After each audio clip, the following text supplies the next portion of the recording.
Bonjour à tous, c'est Thomas de Power of Industry. Aujourd'hui, on va parler d'automatisme avec les automates programmables industriels dits API ou PLC pour contrôleurs logiques programmables.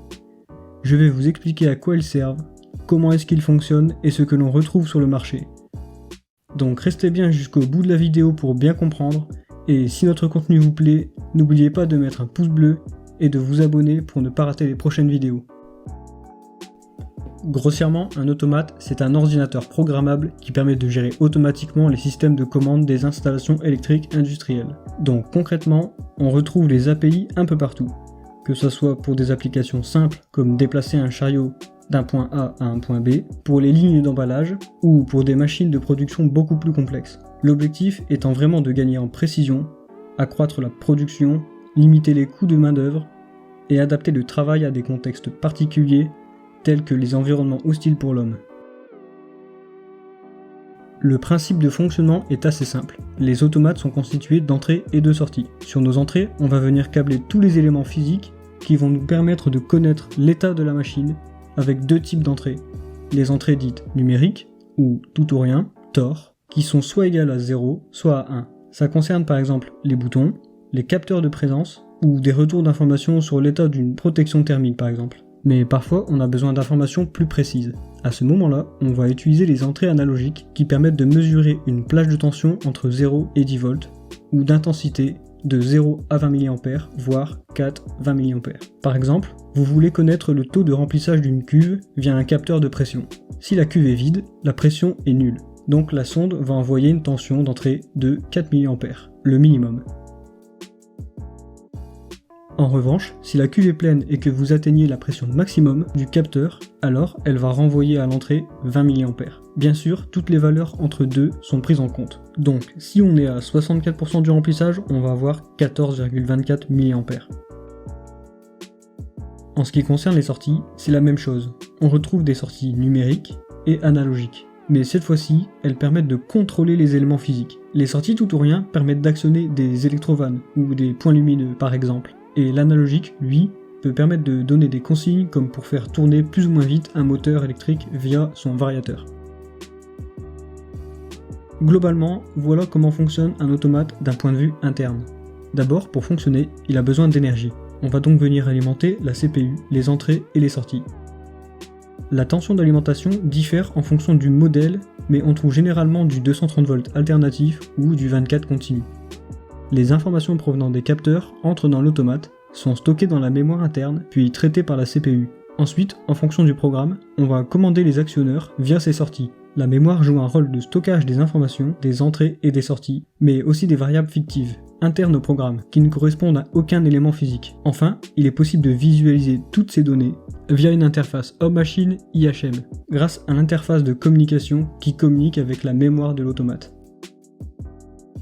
Sur le marché, on retrouve les API sous toutes les formes, mais globalement, il existe deux grandes familles, les automates compacts et les automates modulaires. Comme leur nom l'indique, le gros avantage des API compacts, c'est d'être petits et généralement simples d'utilisation, rapides à mettre en service et surtout pas chers. En revanche, ils sont très limités en termes de puissance de calcul et de nombre d'entrées et sorties. Contrairement aux automates modulaires, qui sont beaucoup plus chers, mais indispensables sur des systèmes complexes qui demandent un traitement d'informations plus important. Là, par contre, on va pouvoir ajouter ou supprimer des modules en tout genre, comme bon nous semble. Il existe aussi des automates particuliers spécialisés dans la sécurité, ce qu'on appelle les automates safety. Je ne détaillerai pas leur fonctionnement dans cette vidéo, mais en résumé, ils fonctionnent avec des systèmes de calcul en redondance et des signaux qui permettent de connaître l'état des capteurs. On retrouve un grand nombre de marques fabriquant des API, mais les plus connues dans le secteur industriel sont bien sûr Siemens, qui est une marque allemande, Rockwell Automation, qui est américain, et bien sûr Schneider Electric, qui est un produit français. Évidemment, comme ça serait trop facile d'apprendre un mode de programmation, les constructeurs nous offrent la possibilité de programmer avec une multitude de méthodes. Pour commencer, on a l'assembleur, qui est une technologie qui date des années 50 et qui est un langage de bas niveau.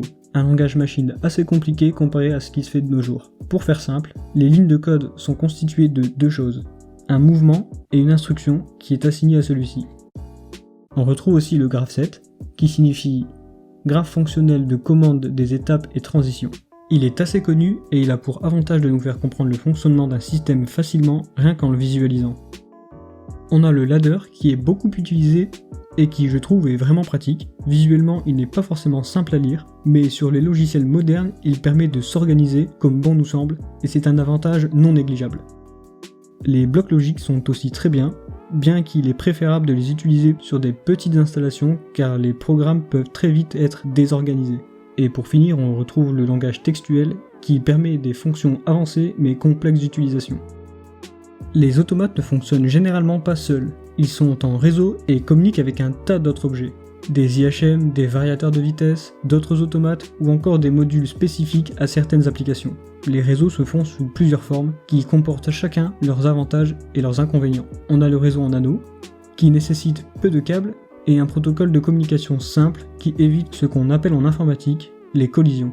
En revanche, ce réseau a pour gros inconvénient la paralysie du réseau en cas de défaut.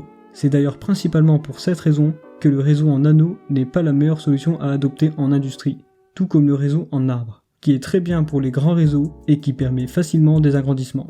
Néanmoins, si le réseau est trop grand, la gestion devient difficile en plus du fait que si une défaillance apparaît sur un câble important, il peut mettre à l'arrêt plusieurs, voire toutes les installations. Enfin, les réseaux les plus courants sont les réseaux en étoile et en bus. Le gros avantage du réseau en étoile est la détection des pannes faciles à gérer, la continuité de service en cas de panne sur un équipement ou un câble, et l'ajout de nouveaux équipements dans le réseau est peu contraignant. En revanche, ce type de réseau coûte cher, et toutes les installations dépendent du hub principal. Donc s'il tombe en panne, les conséquences peuvent être importantes. Le réseau bus, lui, est très simple à mettre en place. Le coût est peu cher, il est facile à étendre, mais les ajouts dégradent les performances du réseau. On est vite limité en longueur de câble, et en cas de coupure de câble, c'est le réseau qui peut être interrompu. Il faut aussi savoir qu'un réseau peut être constitué de plusieurs automates programmables. Généralement, on trouve l'API principale, que l'on appelle le maître, et les API secondaires, les esclaves, qui transmettent leurs informations au maître. La communication entre les appareils peut dépendre de la marque ou du nombre d'extensions que l'on choisit. On retrouve par exemple l'Ethernet, le Profibus ou le Profinet. Ils peuvent aussi communiquer des informations comme la remontée des défauts à l'utilisateur par Wi-Fi, Bluetooth, par Internet aussi, et même par téléphone, avec certaines extensions qui permettent d'implanter une carte SIM. Maintenant que nous savons tout ça, une question se pose, quel automate choisir ? Les critères les plus importants qui nous permettront de faire notre choix sont les suivants. La tension d'alimentation, le processeur avec la taille de la mémoire et la vitesse de traitement des informations, nos besoins avec le nombre d'entrées et de sorties, Tor et analogique, le mode de communication, les modules complémentaires disponibles et le langage de programmation.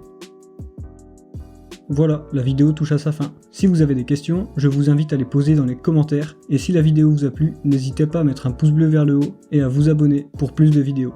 Merci à tous, c'était Thomas de Power of Industry.